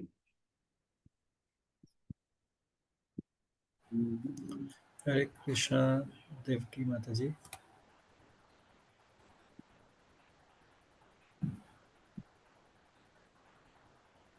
हरे कृष्णा प्रभु जी, दंडवत प्रणाम। यस, हरे कृष्णा प्रभु जी, मेरा एक क्वेश्चन ये था, आज इस कक्षा से संबंधित नहीं है तो मैं पूछ सकती हूँ? ठीक है मैम। हाँ प्रभु जी, वो सवेरे ना जपा टॉक में एक प्रभु जी ने बताया था हमें सन्यास की तैयारी करनी चाहिए, जैसे बताया था 50 साल के बाद। तो वो मतलब सब समझ आ गया था, आपने भी जैसे कई बार समझाया है वो। तो प्रभु जी मैं ये पूछना चाहती थी कि जैसे परिवार में जैसे मतलब माता जी तो बहुत इंटरेस्टेड है, मतलब और अगर वो परिवार के बाकी सदस्य नहीं है तो आप बोलते हैं ना प्रसाद खिलाइए, वो सब करते हैं प्रभु जी। 4 साढ़े 4 साल होने को हैं, लेकिन मतलब कोई सहमति नहीं होती प्रभु जी। मैं सब कुछ करके भी टेम्पल भी पहुंचती हूँ ना, तो फिर भी वो रिएक्शन बहुत खराब सा होता है घर में। तो प्रभु जी हम कैसे ऐसे इतनी बुरी तरह से जो वैसे बंधन से हैं जो दिखाई नहीं देते, तो हमारी भक्ति इसीलिए बीच बीच में जैसे ईसीजी के ग्राफ की तरह ऊपर नीचे जा रही होती है। आपने स्कोर देखा तो देवकी माता जी का हालचाल पूछने के लिए भी कहा था, तो मुझे उस टाइम सब मैं सुन रही थी प्रभु जी। और मैं बिल्कुल ठीक मैं मेरा बस चले तो मैं टेम्पल में ही रह लूं, मैं बाहर सड़क पे ही रह सकती हूँ प्रभु जी। लेकिन जैसे ना परिवार में बंधे हुए हैं ना प्रभु जी, मेरा बड़ा बेटा बहुत अच्छी भक्ति कर रहा है, तो मैं माता हूँ ना प्रभु जी, तो बड़े बेटे के पास जा सकती हूँ ना, उसके आसपास कहीं रह लूं। तो प्रभु जी जॉब का भी है, अभी 2 साल है, लेकिन मैं उसको इमीडिएट छोड़ सकती हूँ। मुझे पता है मेरे बाद भी सब कुछ अच्छा सा चलेगा, लेकिन घर से कोई सहयोग नहीं है। जो रिमेनिंग मेंबर्स, एक पुत्र और पति महाराज, वो बिल्कुल भी इंटरेस्टेड ही नहीं होते प्रभु जी। शुरू शुरू में हम लाए थे टेम्पल, वो वहां पे ऊँगने लग जाते थे, तो फिर कहते हैं मुझे चाबी दे दो, मुझे सोना है। तो प्रभु जी मैं कर रही हूँ प्रयास, वैसे वो ठीक है, वो जपा माला करते हैं, येन केन प्रकारेण ऐसे, जैसे आप बोलते हैं ना, इस जिस तरह करना चाहिए उस तरह से वो नहीं करते, पर कोई बात नहीं, वो कर रहे हैं। लेकिन प्रभु जी क्या करूं, बहुत अंदर से छटपटाहट सी हो रही है, बहुत ज्यादा। मैं और फिर वो सोने का टाइम भी मेरा लेट हो जाता है। उठने में मैं 5 बजे उठी जा रही हूँ, पहले तो मैं लगातार 4:30 3:30 उठती थी। फिर ऑफिस का भी शेड्यूल ऐसे होने की वजह से ये हो रहा है। तो बस मुझे सिर्फ ये बोलना, मैं प्रभुपाद जी से प्रार्थना भी करती हूँ, महाराज से प्रार्थना भी करती हूँ। अंदर से मुझे बहुत अच्छी गुदगुदी सी होती है, अच्छा सा फील होता है प्रभु जी। लेकिन फिर भी ना, वो जैसी आंखें खुलती है ना, तो आसपास ऐसा होता है, इधर मत जा उधर मत जा, क्या करेगी जाके, घर में रहना होता है, ये है वो है, ऐसे होता है प्रभु जी। प्रभु जी बस हल्का सा मुझे बस एक चीज बता दीजिए, मैं उस चीज को पकड़ लूंगी कस के, उसके अलावा फिर मैं जैसा आप कहेंगे मैं वैसी करूंगी। प्लीज प्रभु जी, बस यही था। मैं बड़ा हल्का हो गया मुझे आपको बता के, बहुत ही परेशानी में। वैसे मैं बहुत खुश हूँ, आप लोगों को देखती हूँ, क्लासेस ज्वाइन करती हूँ, लेकिन ना मैं वैसे घर की तरफ को देखती हूँ ना प्रभु जी, तो किसी की शक्ल कैसी दिखती, किसी की कैसी दिखती, जैसे मैं बहुत बड़ा क्राइम करने जा रही हूँ। जबकि मेरा बड़ा बेटा बहुत अच्छे से भक्ति कर रहा है, उससे भी मेरे को बात करके अच्छा लगता है, मुझे बहुत अच्छे से गाइड करता है। प्रभु जी प्लीज थोड़ा सा बता दीजिए, वो टेम्पल की मॉर्निंग ही वो सेवा में भी मैं नहीं आ पा रही इस वजह से। मैं आ सकती हूँ प्रभु जी, लेकिन मैं 6 बजे अपने घर चाहिए यहाँ पर, तो केवल मंगल आरती अटेंड करके आ जाऊं, फिर वो दिन वाली मेरी सेवा रह जा रही थी, इसलिए मेरे 31 नंबर आए थे। और गोविंद। ऑफिस भी जरूरी है जाना प्रभु जी, ये चक्कर था सारा। बस मेरे को सिर्फ एक बात बता दीजिए, जिससे मैं थोड़ा थोड़ा कवर कर लूं सारी चीजों को, सिर्फ इतना सा please. Hare Krishna, thank you प्रभु जी। हम्म, अगर मैं कहूँ एक बात जिसे आपको पकड़कर चलना है, वो है मॉर्निंग प्रोग्राम। अगर इसको आप ठीक करे तो बाकी सारे इंस्पिरेशन फॉलो करें। आप कैसे भी करके आप अपने मॉर्निंग प्रोग्राम को घर वाले को समझाकर हो, बुझाकर हो, बुलाकर हो, जो भी करना है करके, डेफिनेटली मैं समझता हूँ गृहस्थों की अपनी व्यथा, बाधाएं, चिंताएं और प्रॉब्लम्स, ये सारा तो बहुत कुछ है। तो फिर भी मैं अप्रिशिएट करता हूँ आप लोगों को कि इतना सारा कुछ होते हुए भी जॉब करने के साथ साथ आप लोग भक्ति कर रहे हैं। डेफिनेटली ये बहुत बड़ा, बहुत बड़ा कार्य है अपने आप में। बट कृष्ण डेफिनेटली और मांगते हैं, जितना ही समर्पण करो उतना समर्पण और मांगते ही है। तो आप फर्स्ट ऑफ ऑल अपने मॉर्निंग प्रोग्राम को सुधारिए, देन बाकी सब कुछ आपको इनलाइन होने लगेगा। इनलाइन होने, आप इसी को पकड़ लीजिए, बस मॉर्निंग प्रोग्राम मुझे ठीक लगा। ठीक है, हरे कृष्ण।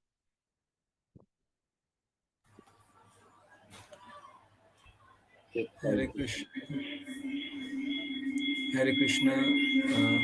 जितेंद्र प्रभु।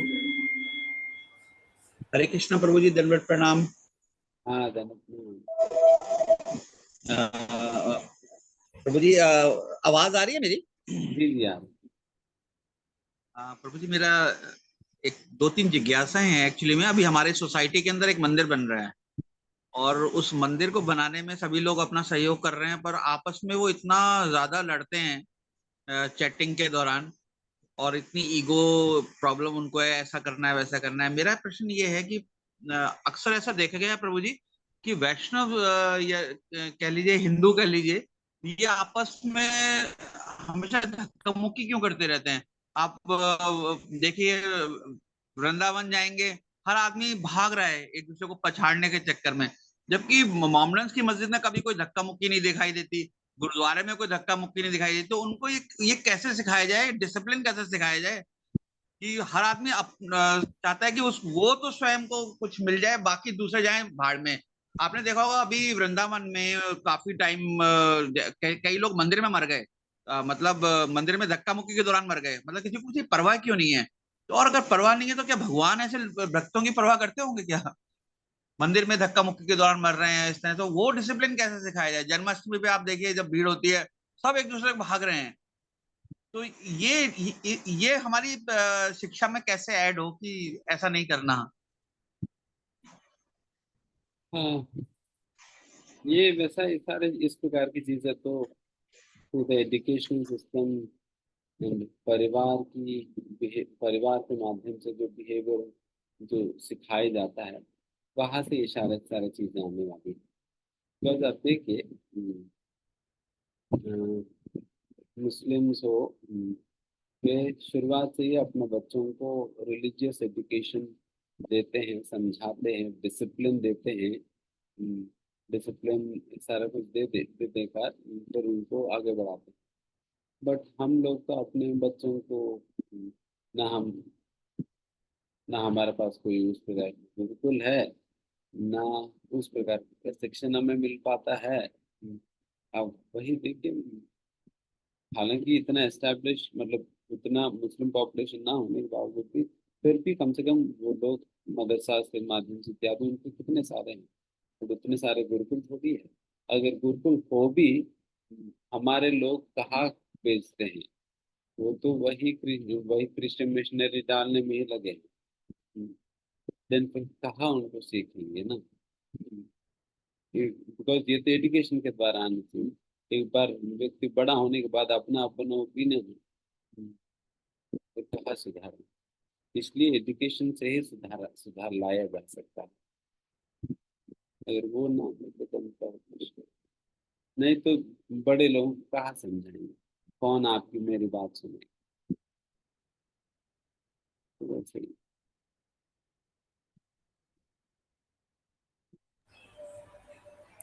ओके, हरे कृष्णा प्रभु जी। हरे कृष्णा वैभव प्रभु। हरे कृष्णा प्रभु जी, दंडवत प्रणाम। तो जी ये लास्ट वाली बात जो आपने कही, ये जो लास्ट वाली गुरुकुल वाली बात, ये बहुत टाइम से मेरे दिमाग में है कि मैं वो शायद वो कब दिन देखूंगा जब हमारे देश में बहुत सारे गुरुकुल होंगे और वो आज के टाइम के हिसाब से उसको एडवांसली बैलेंस भी किया जा सकता है कि जो आध्यात्मिक शिक्षा भी दे सके और जो एडवांस साइंस है उसको बैलेंस करके वो सब हो सके। तो ये लास्ट वाला जो था, ये आई थिंक एक ड्रीम है, एक एम्बिशन है जो पता नहीं कब अचीव होगा, और आई थिंक इस्कॉन ये कर सकता है जो मुझे लगता है। और प्रभु जी मेरा प्रश्न ये था कि जैसे आपने बताया कि भगवान हर चीज में सर्वश्रेष्ठ है, काल में अगर काल की बात करें तो उसमें भी भगवान सबसे श्रेष्ठ है। प्रभु जी जैसे कहते हैं कि डिपार्टमेंट वाइज अगर बोला जाए तो डिस्ट्रॉयर जो है वो डिपार्टमेंट शिव जी का है, अगर पालनहार हैं तो वो विष्णु जी हैं, और जो सृष्टि के रचयिता हैं वो ब्रह्मा जी हैं। तो भगवान हर चीज में सर्वश्रेष्ठ हैं, मगर क्या वो ये काम खुद करते हैं? मतलब आई थिंक जैसे अगर डिस्ट्रॉयर की या काल की बात करी जाए तो वो काम सिर्फ शिव जी ही करेंगे या कभी भगवान भी करते हैं? मतलब इसको कैसे बैलेंस, क्या बैलेंस है इसका? सृष्टि स्थिति प्रलय तीनों में भगवान की अपना योगदान है। पालन में तो आप जानते ही है विष्णु के रूप में। सृष्टि के वक्त भी ब्रह्मा जी सेकेंडरी क्रिएटर है, प्राइमरी क्रिएशन तो कृष्ण ही करते। एंड संहार में भी शिवजी को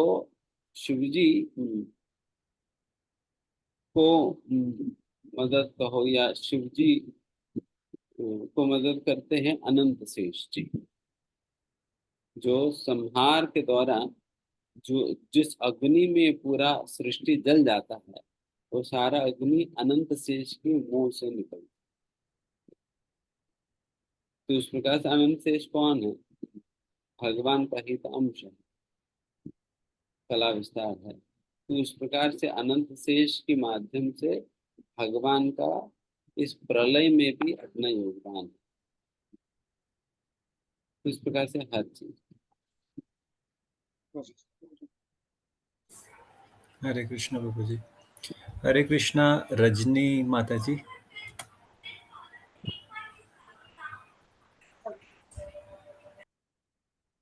प्रभु जी, मेरा भी सवाल तो सुबह को लेकर, सुबह वाली क्लास पे है।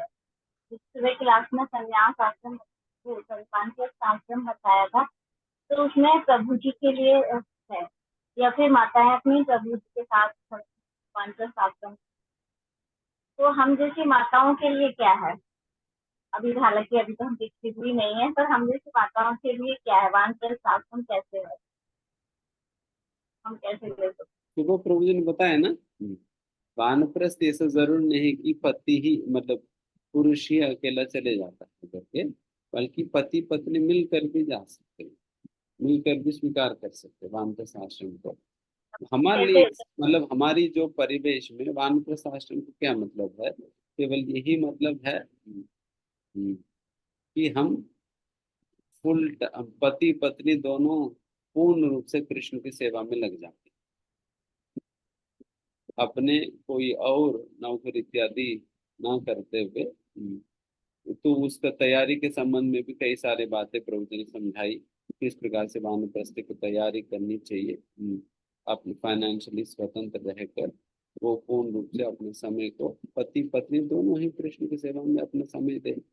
तो वही पत्नी मतलब स्त्री के लिए भी वही वानप्रस्थ आश्रम है, पुरुष के लिए वही वानप्रस्थ आश्रम है। कोई पुरुष मतलब थोड़ी जंगल जाने वाले हैं, वन तो नहीं जाने वाले। हमारे लिए तो वन वृंदावन सब कुछ गुरु के द्वारा दिया हुआ गुरु दत्त देश है। जैसे मतलब मेरे प्रभु जी नहीं है और बेटा छोटा है और मदर इन लॉ भी नहीं, मेरे ऊपर मदर इन लॉ की रिस्पॉन्सिबिलिटी है और बेटा भी छोटा है, बेटी बड़ी है, तो मतलब हम कैसे कर सकते हैं? जैसा मतलब किसी किसी का परिस्थिति के ऊपर भी निर्भर होता है, बिकॉज ये जनरल प्रिंसिपल है जो जनरली सभी को इस प्रकार से करनी चाहिए करके। बट किसी का आपकी तरफ किसी का कुछ स्पेशल केस होता है, देन उसमें फिर बदलता है, देन उस समय के मतलब उस आपकी परिस्थिति के अनुसार देन फिर रिकमेंड किया जाएगी, देन फिर आप ठीक है आप इस प्रकार से करोगे। प्रभु जी जैसे मेरे गांव में ही इस्कॉन टेम्पल है, अभी रहती है, तो जैसे मैं वहाँ पर रहकर सेवा कर सकती हूँ, गाँव में रहकर मतलब जो सेवा दी हूँ, प्रचार वहाँ पर प्रचार मतलब हाँ क्यों नहीं, बच्चे कहते हैं वहाँ पर रहो, आप यहाँ पर कहीं मतलब प्रॉपर्टी लेना कैसे है हाँ बट गाँव में? बात यही है कि भक्तों की संगति में रहना होगा, तो भक्तों की संगति में रहना होगा। अगर कहीं भक्त नहीं है तो भक्त बनाओ, फिर उनकी संगति करो। गाँव में मतलब थोड़ा मेहनत करना पड़ेगा। हाँ मेहनत करिए, वक्त नहीं इस लास्ट क्वेश्चन। हरे कृष्णा शैली माता जी। हरे कृष्णा प्रभु जी, दंडवत प्रणाम। वैसे आपका सेशन हमेशा ही बहुत ज्यादा मोटिवेटिंग और इंस्पायरिंग रहता है। आज भी हमें काफी कुछ सीखने को मिला। तो मेरा एक छोटा सा प्रश्न था, काफी दिनों से मैं सोच रही थी, जब हम कहते हैं कि भगवान के मतलब भगवान जब श्वास लेते हैं और छोड़ते हैं तो पृथ्वी और बहुत सारे ब्रह्मांडों का निर्माण होता है और उनके साथ ही हम जीवात्माओं का भी मतलब यहाँ पे इन लोकों में निवास हो जाता है। और हम कहते हैं जब विनाश हो जाता है तब हम वापस डिस्ट्रॉय हो जाती है सारी सृष्टि। और एक था कि जब हम भक्ति करते हैं अच्छे से तो हम परम धाम जा सकते हैं। तो परम धाम जाने का मतलब ये है कि आत्मा जो है वो मतलब अलग है, मतलब वो भगवान में मर्ज नहीं होती है। भगवान के धाम जाने का मतलब है कि हमारी आत्मा एज एन इंडिविजुअल एंटिटी है, वो एज इज रहेगी वहां पर भी। और जब डिस्ट्रक्शन हो जाता है तो क्या ये सारी जितनी भी सोल आत्मा जीव आत्माएं हैं ये सारी भगवान में मर्ज हो जाती है। मुझे मतलब ये जानना है कि क्या ये आत्मा कभी मर्ज भी होती है भगवान के अंदर वापस, जैसे भगवान एक सुप्रीम एक आत्मा की तरह हम देखते हैं कि वो सर्व परमात्मा है, तो उनके अंदर भी लीन हो सकती है या हम इंडिविजुअली हमेशा एक सिंगल आइडेंटिटी ऑफ आत्मा ही रहेंगे। और दूसरा इसी से रिलेटेड क्वेश्चन ये था कि हम्म, हम्म, एक मिनट मैं क्वेश्चन भूल गई हूँ प्रभु जी। आप यही वाला क्वेश्चन बता दीजिए, वो भी थोड़ा सा रिलेटेड ही था बट अभी मैं भूल गई। Thank you. जैसा मान लीजिए कि पानी का समुद्र है, हाँ जी।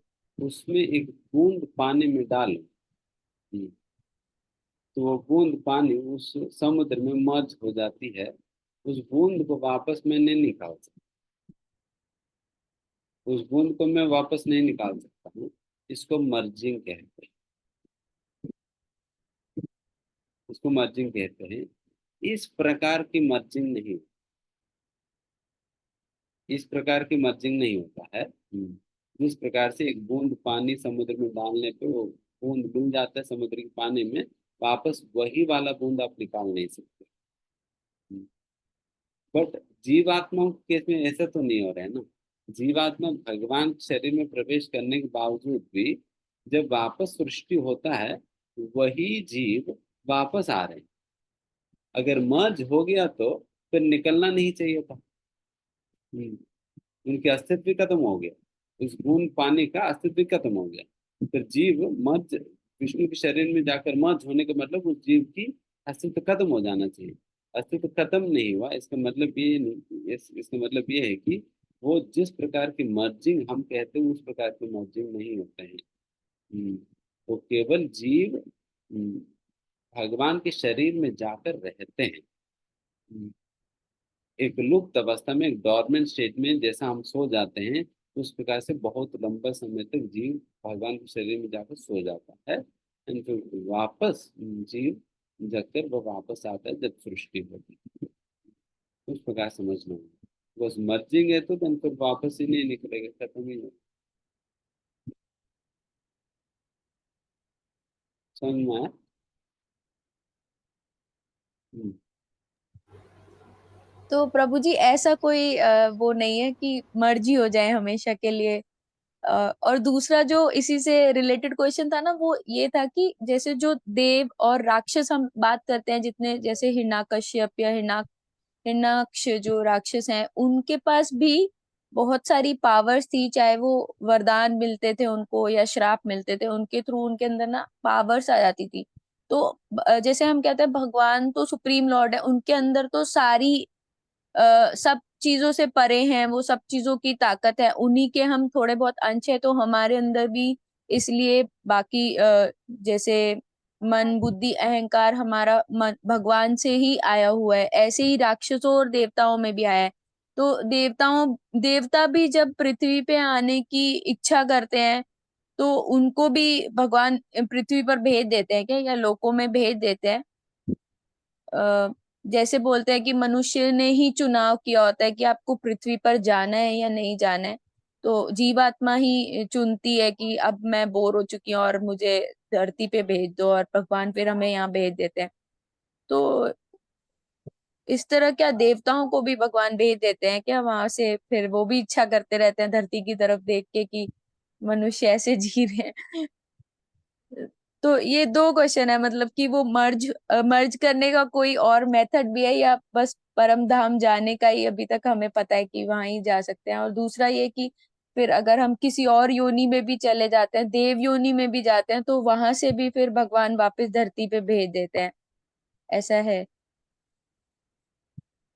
देखिए, मर्जिंग का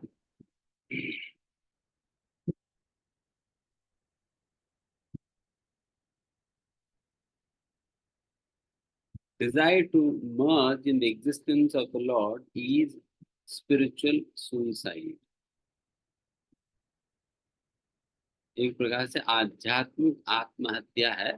अपना अस्तित्व को ही खत्म करने का व्यक्ति चाहना या प्रयास करना है, यह आध्यात्मिक आत्महत्या है,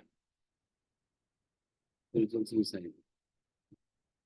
बट वैसा मर्जिंग संभव, मतलब एक सायुज मुक्ति करके होता है।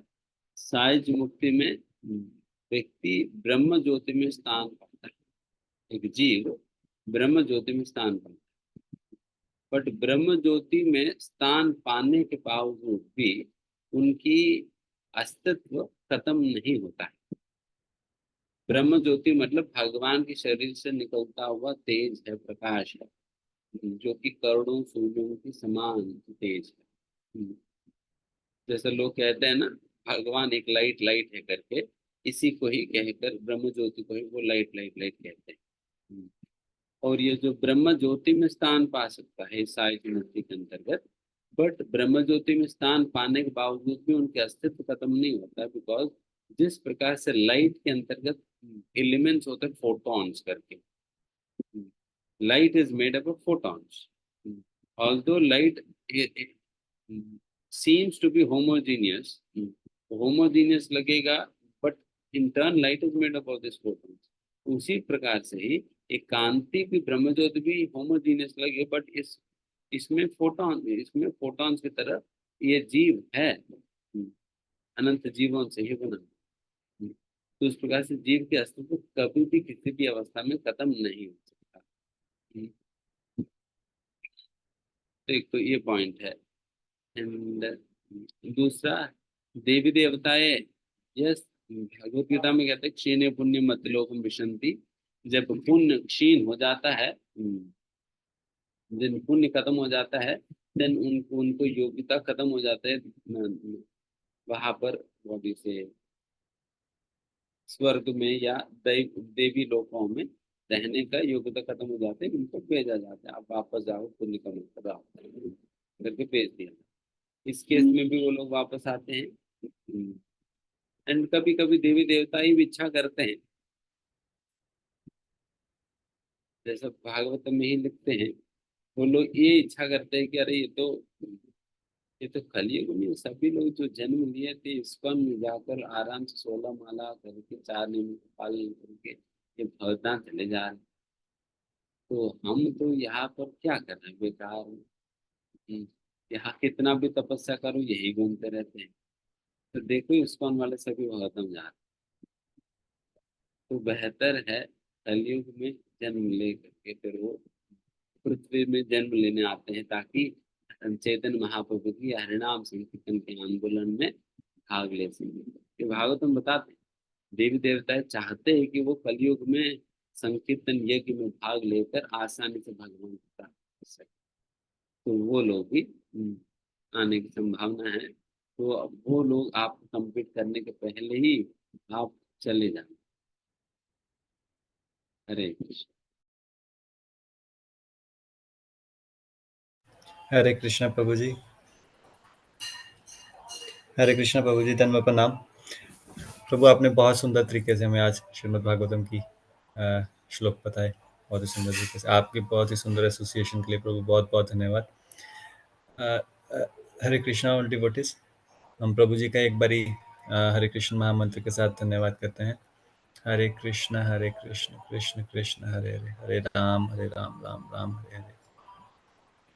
ठीक है, तो हम थोड़ा सा आज हम थोड़ा सा रिकैप कर लेते हैं क्या हमने प्रभु जी से हमने सीखा आज की क्लास में।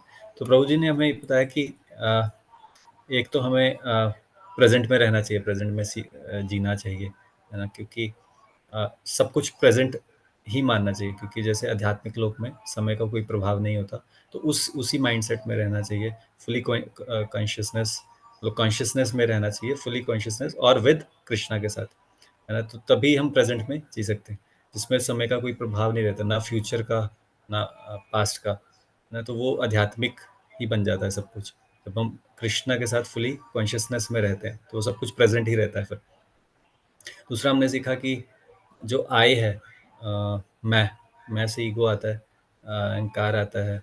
तो जो वासुदेव को, जो कृष्ण को सब कुछ मानता है, स्वामी मानता है ना, तो उसमें अहंकार नहीं आता कभी, क्योंकि वो हर समय अपने आप को भगवान का हमेशा दास ही मानेगा, है ना। तो अहंकार नहीं आएगा फिर उसमें। अहंकार तब आएगा जब वो खुद को स्वामी मान बैठेगा गलती से, तब उसमें अहंकार आता है ना। ये सीखा हमने। तो वही सीखा हमने, एकाल ईश्वर कृष्ण और सभी भृत्य, मतलब सिर्फ कृष्ण ही भगवान है और बाकी सभी उनके दास हैं। ये सीखा हमने प्रभु जी से, और उस माइंडसेट में रहना चाहिए हमें।